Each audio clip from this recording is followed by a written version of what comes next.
Du Trizac. S'il y en a un dont la sagesse n'est pas encore arrivée avec le temps, c'est bien lui.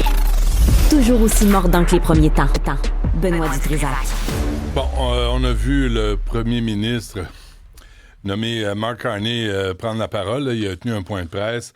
Il veut répliquer au tarif de Donald Trump. Avec nous, Raymond Chrétien, associé conseiller stratégique chez Fasken et ancien ambassadeur du Canada aux États-Unis de 1994 à 2000. Monsieur Chrétien, bonjour. Monsieur Dutrisac, bonjour. Merci d'être avec nous, Monsieur Chrétien. Pensez-vous que le Donald va se calmer un peu, là? J'espère que oui, mais je suis loin d'être convaincu. Je pense que ce qu'il a annoncé hier, là, risque d'avoir des conséquences absolument désastreuses, non seulement pour nous, son pays, mais l'ensemble de la planète aussi. Ma question est presque sérieuse, M. Chrétien, là, mais est-ce qu'on peut dire que la Troisième Guerre mondiale est économique?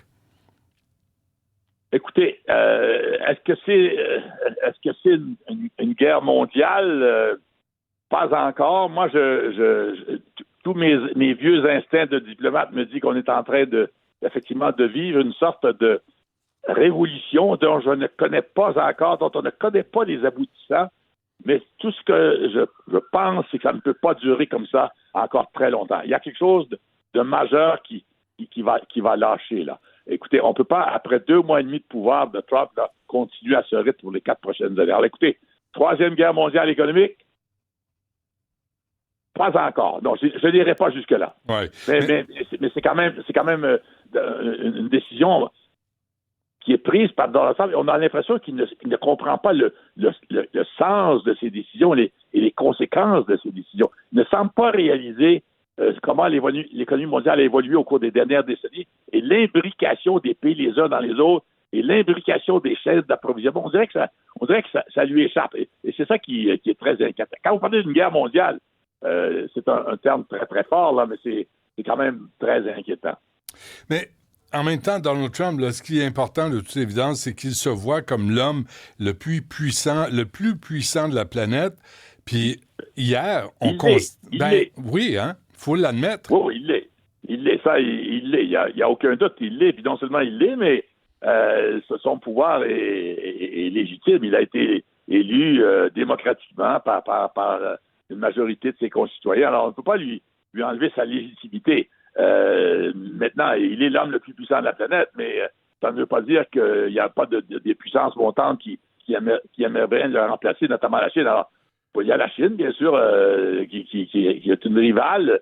Je ne sais pas si c'est une ennemie encore, mais une adversaire sérieuse des États-Unis. Le leadership américain, il n'est plus ce qu'il était, et il est contesté maintenant de plus en plus par des pays, notamment dirigé par la Chine et la Russie. Alors, non, il est l'homme le plus puissant de la planète, on ne peut pas le nier parce que aucun autre pays n'a la puissance militaire des Américains. La Chine a une économie qui sera celle des États-Unis, qui va peut-être dépasser celle des États-Unis d'ici 5 ou 10 ans, mais elle est loin d'avoir la grande puissance militaire des Américains. Au niveau, par exemple, des sous-marins nucléaires, des porte-avions nucléaires. Bon, les Américains en ont par exemple 15 ou 16. La Chine est rendue à 4 ou 5. Alors, elle est encore loin derrière. Mais on assiste quand même là, à Rome versus Carthage. Je veux dire, ce conflit, il se profile à l'horizon depuis longtemps. On le voit venir. Je pense que la prochaine période très chaude dans cette relation entre la Chine et les États-Unis sera en 2027. Le président Xi Jinping a demandé formellement, lors du dernier congrès du Parti communiste chinois, à son armée d'être prête à envahir Taïwan en 2027. On a 2 ans devant nous. Mais tout ça, dans l'histoire de l'humanité, c'est pas très long. Alors, voilà où on en est là. Il y a aussi la Russie qui est une puissance nucléaire légèrement supérieure à la puissance américaine, mais qui est loin d'avoir l'économie qui va avec sa puissance nucléaire. Alors, c'est un peu Mais là, M. Chrétien, on voit les chefs d'État se prononcer, là, prendre la parole, mais pensez-vous que c'est au niveau de la diplomatie que les choses vont peut-être se régler entre les États-Unis et le reste du monde? Écoutez, pensez aux conséquences des mesures qu'il a annoncées hier. Là. Il parle de négocier il va falloir négocier tout ça avec tous les pays. Alors, quelle bureaucratie peut s'occuper de ça en même temps? Nous, par exemple, on a besoin absolument de soit renégocier la CUM. Moi, je le pensais caduque ou à peu près mort. L'accord de libre-échange entre le Mexique, les États-Unis et le Canada. Ouais, Mme Sheinbaum, la Mexicaine, a dit à Carney hier qu'elle voulait l'anticiper, aller beaucoup plus vite et tenter de sauver les meubles et tenter de le renégocier. On verra ce que Mark Carney ou celui qui gagnera l'élection le 28 avril va décider. Mais tout ce que je peux vous dire, M. Dutrisac, on ne peut pas laisser notre relation commerciale avec les Américains dans les limbes comme elle est présentement. Mais est-ce qu'on peut répliquer, comme M. Carney l'a laissé entendre, est-ce qu'on peut jouer au matamor face aux États-Unis? Moi, écoutez, j'ai pas entendu sa dernière conférence de presse, mais il doit annoncer ses mesures de représailles après sa rencontre avec les premiers ministres provinciaux aujourd'hui. Il va répliquer, il y aura des mesures de représailles. Est-ce qu'elles seront de l'ordre de 100 milliards de dollars ou moins? Quels seront les produits américains visés par ces mesures de représailles? C'est clair que des consultations étroites ont eu lieu au cours des dernières semaines entre toutes les provinces canadiennes, le Québec y compris, l'industrie, la grande industrie, etc., pour essayer de déterminer des représailles qui nous feront le moins mal possible. Alors, écoutez, moi je pense qu'il doit y avoir un débat à Ottawa aussi. Est-ce qu'on fait comme Mme Sheinbaum, attendre un tout petit peu? Elle n'a toujours pas annoncé ses mesures de représailles. M. Carney peut le faire cet après-midi. Il le fera peut-être cet après-midi. L'opinion publique au Canada le pousse vers ça. Maintenant, jusqu'où ira-t-on dans cette guerre de tarifs et contre-tarifs? Il y a un moment donné, là, il va falloir qu'on ne pourra pas continuer. On n'a quand même pas la force, la puissance de l'économie américaine. Une guerre, on ne peut pas gagner une guerre tarifaire contre eux. Les États-Unis, là, M. Chrétien, se présentent sous Donald Trump comme en victime d'abus des pays du monde entier. C'est ça. Est-ce que Donald Trump a complètement tort, en partie raison ou raison? Écoutez, il a en partie raison. Écoutez, par exemple, ce qu'il veut faire par ces tarifs-là, c'est deux choses. D'abord, rétablir la balance commerciale américaine, qui est défavorable avec un grand nombre de pays du monde. Donc, écoutez, on va rééquilibrer tout ça. Okay. Ça, c'est logique de vouloir le faire.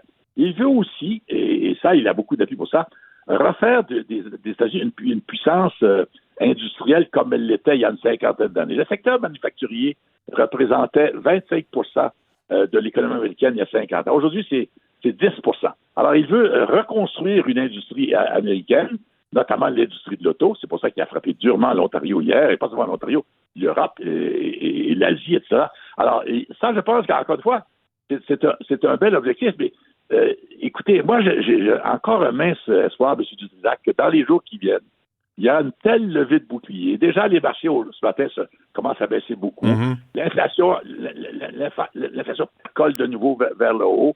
Les mises, le chômage va augmenter également aussi. Alors, peut-être que l'opposition interne aux États-Unis, au fil des semaines et des mois à venir, va le convaincre de donner des exceptions ou des exemptions.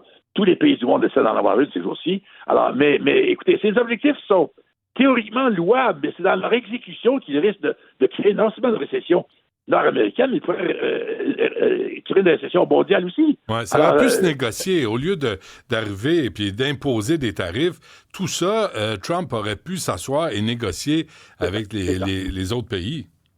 Oui, écoutez, c'est sûr. Moi, je le dis depuis des mois, là, M. Dutrisac, il faut absolument créer soit le cadre de la CUM actuelle, ou si cette entente n'existe plus, et Trump a été très dur contre cette entente hier aussi, dans son annonce au Jardin Rose, là, il est encore déblatéré contre la CUM. Rapidement, dès le 28 avril, je ne sais pas si ça sera Carney ou notre ami Poilievre, mais il va falloir que rapidement, on s'assoit avec les Américains. S'asseoir avec les Américains, ça ne veut pas dire s'asseoir avec Trump. Il va falloir, je parle d'une vraie négociation, là, sérieuse, où on met tout sur la table. Bon, lui n'aime pas la gestion de l'offre. Il veut se débarrasser de la gestion de l'offre. Il n'aime pas la langue française. Il n'aime pas l'affichage bilingue. Il veut se débarrasser. Ce sont des vaches sacrées pour nous. Alors, on ne peut pas discuter de ça à travers les médias, à droite et à gauche. Il va falloir qu'il y ait une négociation formelle, sérieuse, avec le désir d'aboutir et de respecter cette entente. Mais le problème, c'est que est-ce qu'on doit s'engager dans une telle entente quand il risque de la déchirer le lendemain de sa signature? Oui, c'est ça. Alors, non, tu peux pas négocier avec un psychopathe. Ça donne rien. Plus personne n'a confiance en lui. Il a perdu toute crédibilité. Ouais. Le Alors, dollar... voilà, on est là. Ben, c'est très grave. Les gens disent, bon, hier, c'est pas trop grave. C'est moins grave que ça aurait pu être. Mais écoutez, aujourd'hui, l'Ontario, ça commence. Juste Stellantis hier, là, ils ferment leur plan pour la compagnie pour quelques semaines. Ben, écoutez, pour 2 semaines ou 2 mois? 2 mois, je pense. Mais là, le dollar canadien est à son plus haut depuis des mois. Là. C'est quand même étonnant. Ben, qu'est-ce que ça veut dire? Je ne sais pas. Qu'est-ce que ça veut dire? Ça veut dire que la foi à la devise américaine en prend un coup. D'ailleurs, si le dollar américain est bon, vous voyez ce qui se passe à la bourse aujourd'hui, c'est pas fini. Alors, c'est peut-être pas mauvais pour notre dollar, ça. Mais écoutez, notre dollar, il est très bas. Hein? Ouais. Il monte de 60 sous. C'est ça, d'un sou et demi, là, ça ne va pas changer la planète. Tout ça pour vous dire que c'est un moment très difficile pour le Canada, pour l'Europe. L'Europe a réagi, elle a réagi aussi. Elle est beaucoup plus durement touchée que nous. Ouais. C'est Mercedes, surtout, Volvo, toutes les grandes marques européennes qui vendent beaucoup aux États-Unis se font frapper d'un tarif soudain de 20%.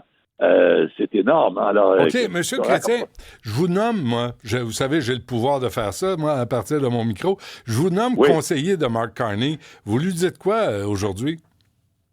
Ben, je lui dis, d'abord, jusqu'à maintenant, je trouve qu'il se tire assez bien d'affaire. Il est pris, le pauvre homme, entre essayer de se faire élire dans son côté, essayer de faire élire garder les libéraux au pouvoir, c'est pas de mince tâche, et en même temps, s'occuper des affaires de l'État. C'est un contexte qui est pas favorable. Écoutez, là, il doit attendre jusqu'au 28. D'ici le 28, il va se passer quand même bien les choses. Et alors, ils font ça un petit peu à la vague comme je te pousse. Et heureusement, il y a quelques ministres clés qui n'ont pas besoin de passer beaucoup de temps à leur compter. Je pense à Leblanc, François-Philippe Champagne, Mélanie Joly, qui continuent de bien faire. Mais écoutez, ils doivent quand même passer quelques jours dans leur comté s'ils veulent garder rester au pouvoir. Alors, je lui dirais aujourd'hui, continuer c'est-à-dire qu'il ne parle pas à Trump. Il a trouvé, je pense, le ton juste. Je ne sais pas si vous avez remarqué, la seule conversation qu'il a eue a été quand même positive. Pas d'insultes. C'est un homme sérieux, il rigole pas. Trump ne l'a pas accusé le gouverneur du 51e État. Rassurez-vous, M. Dutex, ça va reprendre bientôt. Là. Alors, je pense qu'il a bien fait. Il a des connaissances économiques poussées. Il connaît le pouvoir, le grand pouvoir, le pouvoir mondial. Il l'a vécu. Alors ça, c'est rassurant. Maintenant, est-ce qu'il va être élu? Ça, c'est autre chose. Mais au lieu de confronter Trump, est-ce qu'on ne peut pas, le Canada, se détourner, et le Québec, se détourner vers d'autres marchés? Puis je vous donne l'exemple des voitures électriques chinoises. On impose un tarif de 100% en solidarité avec une industrie qui s'effondre en Ontario et les États-Unis. Trump impose 54% en tout et partout en tarif à la Chine. Est-ce que c'est pas là notre jeu de se détourner du marché américain puis d'aller voir ailleurs? Oui, ben écoutez, oui, c'est sûrement après l'élection, là, il y aura toute la question de savoir comment réorganiser notre économie, diminuer notre dépendance à l'égard du vaste marché américain. C'est 75-77% de nos exportations qui vont là-bas. Ouais. Mais écoutez, c'est pas d'aujourd'hui, M. Dutrisac, qu'on en parle. Jeune diplomate, il y a 50 ans, sous Trudeau, rappelez-vous la troisième option. On a passé des années de notre vie à essayer de vendre cette option. Évidemment, elle n'a pas fonctionné ultimement parce que, naturellement, les gens d'affaires d'ici, du Canada, c'est tellement plus facile de faire affaire avec le marché américain. Ouais. Un bel exemple, je pense qu'on va essayer. Je pense que Carney a déjà commencé un petit peu. M. Legault était en Allemagne, il est encore en Allemagne, je pense. Excellent. Encore une fois, c'est bien, mais ça ne remplacera jamais le marché américain. Nous sommes prisonniers de l'histoire et de la géographie. Alors, je dirais à M. Carney, écoutez, on va voir quelles sont les représailles, mais soyez quand même... faut pas exagérer. Il faut qu'il soit proportionnel, il faut qu'il soit mesuré, ferme, mais mesuré et proportionnel, tout en se rappelant le poids relatif du Canada. Donc, en termes diplomatiques, M. Chrétien, il faut que Carney soit snoro. Oui, il faut qu'il fasse un peu comme Mme Sheinbaum. Écoutez, elle semble avoir séduit Donald Trump. Ah oui, hein? Il n'y a que de belles choses à dire à son sujet. Je l'aime, je l'adore, etc. Elle a choisi la voie très diplomatique. Hein? Ouais. Pas de représailles. Ouais. Je renforce l'économie mexicaine, etc. Donc, et ça semble fonctionner. Son pays a été épargné aussi hier. Là. Nous, écoutez, le Canada, c'est pas le Mexique. On a une population peut-être plus vigoureuse, plus bataillante, battailleuse, etc. Là, je pense que un premier du Canada n'a pas le choix, quel qu'il soit. On doit prendre des mesures représables. J'ai dit juste, n'exagérons pas et pensons à chaque coup avant de le porter. Par exemple, on n'est pas obligé d'imposer tout de suite 100 milliards de représailles aujourd'hui ou demain.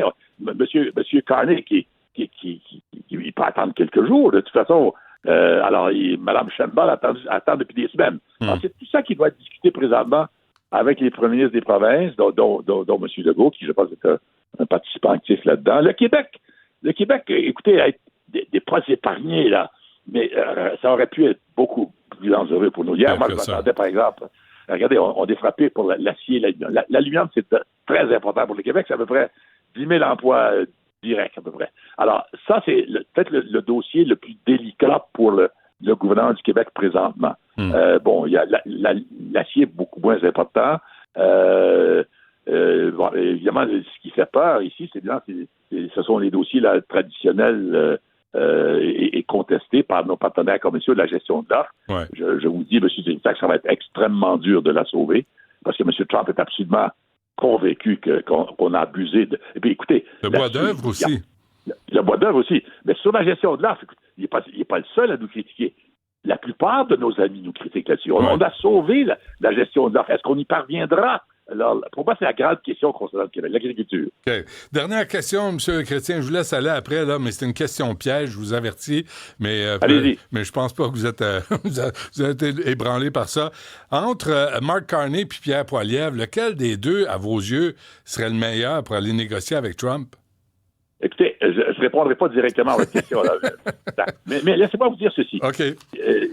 Vous allez répondre à cette question, vous, moi, tous nos concitoyens vont y répondre le 28 avril. Ouais. Alors, celui qui va gagner, celui qui va convaincre l'électorat qu'il est, le meilleur homme pour se frotter, se caltailler, se négocier ou être l'interlocuteur de Donald Trump, et 2, le meilleur homme pour repenser toute l'économie canadienne, repenser la politique tarifaire canadienne, la politique de taxation canadienne, la politique de défense canadienne, la politique extérieure du Canada. Ce sera celui-là qui va gagner l'élection. Donc, réinventer le Canada. Et surtout, vraiment, il faut qu'on se laisse, mais quand Danielle Smith de l'Alberta envoie une lettre d'amour à François Legault, c'est en train de brouiller les cartes politiques à travers le Canada. Mais ça, je suis content. C'est très content que vous mentionniez ça parce que un des grands défis de ce nouveau gouvernement le 28 avril sera d'essayer de conserver cette unité nationale. Pour l'instant, au début, c'était l'enfer. À mon avis, tout le monde allait à droite et à gauche, à New York, Washington et Mar-a-Lago avec toutes sortes de messages. Maintenant, ça s'est calmé. Ils ont réussi à se ressaisir et à présenter une voix un peu plus unique. Mme Smith, elle fait cavalier seul. Faut la comprendre. Écoutez, derrière elle, c'est le drapeau de l'Alberta. Et le drapeau du Canada, il y a aussi celui de l'Alberta. Elle ne peut pas oublier que 25 % de son économie, c'est le pétrole et le gaz. Donc, pour elle, si elle ne défend pas ça, elle ne fait pas son travail. Maintenant, comment va-t-elle réconcilier cette position très dure qu'elle ne veut pas que le pétrole et le gaz soient taxés par nous, si on doit le faire là, dans une deuxième phase. Là, ça ferait très, très mal aux Américains, mais ça lui ferait très, très mal à elle aussi. Alors, est-ce qu'elle va rentrer dans le giron canadien bientôt? Mais je ne sais pas, mais il faut prendre cette menace de l'Alberta très au sérieux. Parfait. On se laisse là-dessus. Raymond Chrétien, ancien ambassadeur du Canada aux États-Unis de 1994 à 2000. C'est toujours un plaisir, M. Chrétien. Merci. M. Dubrissac, bonne chance. À la prochaine. Au revoir.